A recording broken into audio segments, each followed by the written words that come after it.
आदर और सम्मान के योग पार्टी के प्रदेश के अध्यक्ष पूर्व मेरे मंत्री चौधरी रामपाल माजरा जी, पार्टी के राष्ट्रीय प्रवक्ता, बहुत ही मान और सम्मान के योग्य आज के इस कार्यकर्ता की बैठक में आए हुए सरसा जिला के बहुत ही कर्मठ, निष्ठावान और मेहनतकश कार्यकर्ता साथियों, पत्रकार छायाकार दोस्तों, माजरा साहब ने सारी बातें आपके सामने बहुत खुल करके करी और जो भी कोई वक्ता था, बोलने वाला था,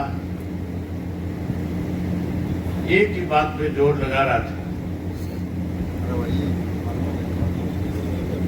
कि सरसा की 5 सीट जीतनी है।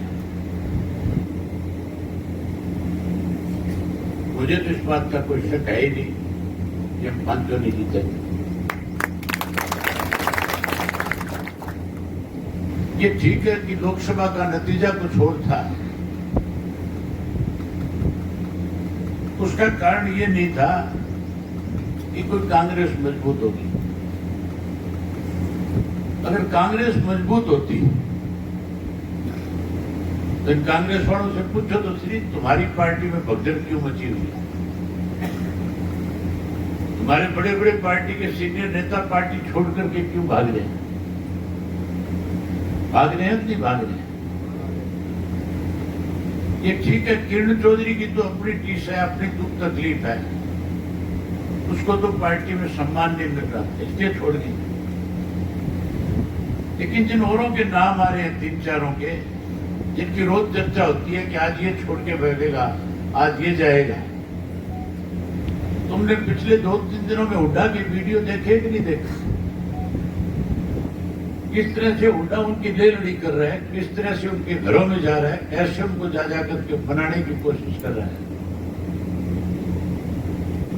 वो पीछे ट्रेन हुड्डा उनका हाथ पकड़ पकड़ करके खींच रहा है, कहता है तेरे को जाने नहीं देंगे, तेरे को जाने नहीं देंगे। रोकेगा कैसे? जिसने फैसला कर लिया मैंने जाना है, उसको कोई रोक नहीं सकता। और वो इसलिए जाना चाहते हैं कि उनको इस बात का एहसास हो गया कि लोकसभा के चुनाव के अंदर कांग्रेस पार्टी सत्ता में नहीं आएगी, कांग्रेस सत्ता से दूर रह जाएगी। और वो बेचारे सत्ता में रह करके उन्होंने सत्ता का सुख भोगा हुआ है, इसलिए वो लोग जो है इस कांग्रेस को छोड़ छोड़ करके जा रहे हैं। दूर जाने की जरूरत नहीं। जब थोड़े दिनों में विधानसभा में टिकटों का वितरण होगा, तब आप देखना इस सरसा जिला में भी बहुत सारे कांग्रेसी भाग जाएंगे, क्योंकि एक हल्के में 10-10 कैंडिडेट बना रखे हैं कि नहीं बना रखे हैं? दूर ना जाओ, मैं सरसा की बता देता हूं। इस सरसा में मेरी निगाह में 5-6 उम्मीदवार है कांग्रेस। एक तो पंडित जी है, एक अमित चावड़ा बन रहे हैं, एक ये मेहता, क्या नाम है इसका, जो सारी पार्टियों में घूम घाम लिया, वीरवान मेहता है, एक केडिया है,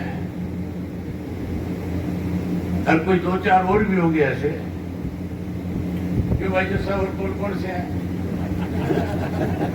सारा दिन क्लब में बैठे हैं, सारा दिन एक चर्चा होती है 2-3 और। ये मान के चलो टिकट तो एक को मिलेगी या सबको मिल जाएगी? एक को मिलेगी तो बाकी आके बटेगा बेचारों। बाकी क्या करेंगे? बाकी छोड़ के भागेंगे कि नहीं भागेंगे? इस कांग्रेस में तो मान के चलो, कांग्रेस और बीजेपी दोनों में बहुत बड़ी भगदड़ मचेगी। और उस भगदड़ का फायदा जो है इंडियन नेशनल लोकदल पार्टी का होगा, क्योंकि चाबी तो गुम होगी। चाबी गुम होगी तो नहीं होगी। मैं पूरे प्रदेश के 22 जिलों में जाकर के आया हूं। मैंने खुल के पूछा लोगों से, मैं बोले जो इंडियन नेशनल लोकदल पार्टी को खत्म करना चाहते थे, आज वो हाशिए पे आ गए कि नहीं आ गए? आज उनकी तो कोई टिकट लेने वाला भी नहीं, टिकट तो दूर की बात है, नाम लेने वाला भी नहीं। अब तो केवल और केवल लोगों का विश्वास अगर प्रदेश में किसी पार्टी के ऊपर खड़ा है तो इंडियन नेशनल लोकदल पार्टी पे है। आपकी पार्टी की हालात आज इस किस्म के हैं। मैं कैथल और कुरुक्षेत्र के लिए जाकर के आया। आज हिसार की मीटिंग थी, मेवात की उससे पहले करी थी। मेवात की 5 सीटें हैं। आज की तारीख में 4 सीट आप जीत रहे हो। मेवात के अंदर 5 सीटें लड़ाई है। कुरुक्षेत्र और कैथल के अंदर 9 सीटें हैं। मैं बहुत दावे के साथ कह सकता हूं, कुरुक्षेत्र की 7 सीटें लोकसभा की हम जीतेंगे, 2 पे हमारा मुकाबला रहेगा। यही हालत तुम्हारे सरसा में। सरसा लोकसभा की 9 है, 9 में से 7 लठवर्गी जीतेंगे, 2 के ऊपर मुकाबला रहेगा। अब तब तक क्या हालात बनेंगे मुझे पता नहीं है, लेकिन आज की तारीख के अंदर गांव के अंदर जाकर के लोगों के साथ बैठ करके बात करके देख लो, हर आदमी ये कहेगा कि विधानसभा के चुनाव में एक vote Indian National Lokdal party को देंगे और चौधरी देवीलाल की नीतियों की सरकार बनाएंगे। ये चर्चा है कि नहीं है गांव में? है ना गांव में ये चर्चा? अब की बार जो चुनाव हुआ था, ये चुनाव नेशनल के लेवल का था। उमेद जो कह रहा था वो बात ठीक थी। लोगों ने ये फैसला ले लिया था कि अगर इंडियन नेशनल लोकदल पार्टी के 2-4 मेंबर जिता भी देंगे तो उससे कोई बड़ा बदलाव नहीं आएगा। इंडिया गठबंधन के लोग ज्यादा जीत करके जाएंगे तो भारतीय जनता पार्टी को सत्ता से पार कर देंगे। और जब लोगों के पास वोट मांगने जा रहे थे, जब मैं हिसार में वोट मांगने गया, जब हम सोनीपत के एरिया में गए, जब अम्बाड़ा के लोगों से मिला, जब कुरुक्षेत्र में गया, चाहे सरसा में आया। सरसा में जब मैं गांव में आया, लोगों ने हौसला तो बहुत दिया। कई तो मुझे हंस हंस के कह रहे थे, बड़ा चिंता ना कर, गांव के अंदर स्वयं अपनी पार्टी का दूसरा दिखेगा ही कोई नहीं। और जब उनकी गिनती करी तो अपने वाले कहीं नहीं दिख रहे थे, बाकी दिखे थे सारे। दूर जाने की जरूरत नहीं है, जमाल वाले बैठे। मैं दोपहर के टाइम में इनके पास गया था, मिला था, ये सारे तैयार खड़े थे वहां और सारे मुझे कह रहे थे, बोला बेफिक्र है, गांव में बहुत बढ़िया वोटर थे, जितने 3रे नंबर पे जाके खड़ा कर दिया। विधानसभा के चुनाव में भी यही हाल रहेगा तो ठीक हो जाओगे।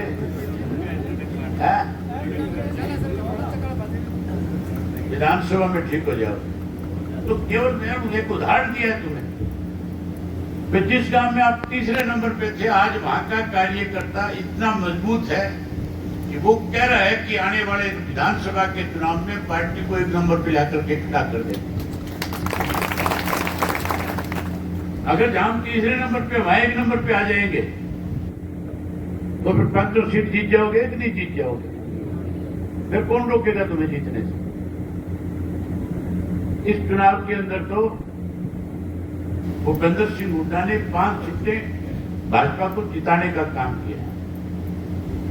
मेरे से पहले इस बात पे चर्चा हो रही कि किस तरह से हुड्डा ने मिलकर के भारतीय जनता पार्टी की मदद करी है। मैं आपको एक उदाहरण बताता हूं, अब का ताजा उदाहरण है। हुड्डा का बयान आ रहा है पिछले 3-4 दिन से। जिस दिन गवर्नर से मिलकर के आया, ये कह करके आया कि सरकार अलग पद में आ गई।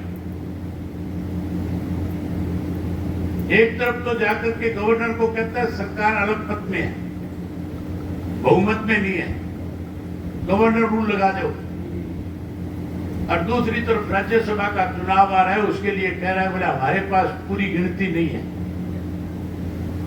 इसलिए हम चुनाव नहीं लड़ेंगे। सरकार को अलग मत में बता रहा है, राज्यसभा के चुनाव से भाग रहा है। इसका मतलब सीधा सीधा भारतीय जनता पार्टी को राज्यसभा में मदद कर रहे हैं कि हम आपके सामने कैंडिडेट खड़ा नहीं करेंगे, आप चुनाव लड़ो, आप जीत जाओ। अगर सरकार अलग मत में है तो जुटा से पूछो, सरकार के खिलाफ अविश्वास किस लिए लेकर के आया था? अविश्वास प्रस्ताव का मतलब होता है संवैधानिक तौर पे किसी सरकार के खिलाफ अविश्वास प्रस्ताव आ जाए और अगर वो अविश्वास प्रस्ताव का सामना करके जीत जाए तो उस सरकार के खिलाफ 6 महीने तक कोई भी प्रस्ताव नहीं आ सकता, चाहे उसके पार्टी के सब लोग भाग जाए। संविधान के मुताबिक 6 महीने उस सरकार को किसी भी प्रकार का कोई खतरा नहीं। जब सरकार अलग मत में थी नहीं, सरकार के पास बहुमत था, तो अविश्वास प्रस्ताव क्यों लेकर के आया? उस अविश्वास प्रस्ताव के पीछे भी राजनीति थी, भाजपा की मदद करना था। भारतीय जनता पार्टी वालों ने भूपेंद्र सिंह हुड्डा को पहले बता दिया था कि हम जनता वालों को निकालेंगे और तू हमारे खिलाफ अविश्वास प्रस्ताव ले आ ताकि उनके निकलने के बाद हमारी सरकार गिरे ना। और उस अविश्वास प्रस्ताव के चंद दिनों के बाद ही जनता वालों को भाजपा वालों ने निकाल दिया था। निकाला कि नहीं निकाला? उनको निकालने के बाद हुड्डा ने बयान दिया कि अब अलग मत में आ गए। उन्होंने साफ कह दिया था कि 6 महीने के लिए हमें कहीं जाने की जरूरत नहीं, कहीं के एमएलए को लेकर के परेड कराने की जरूरत नहीं। अब अलग मत की बात भी करता है और चुनाव में सामना नहीं करता।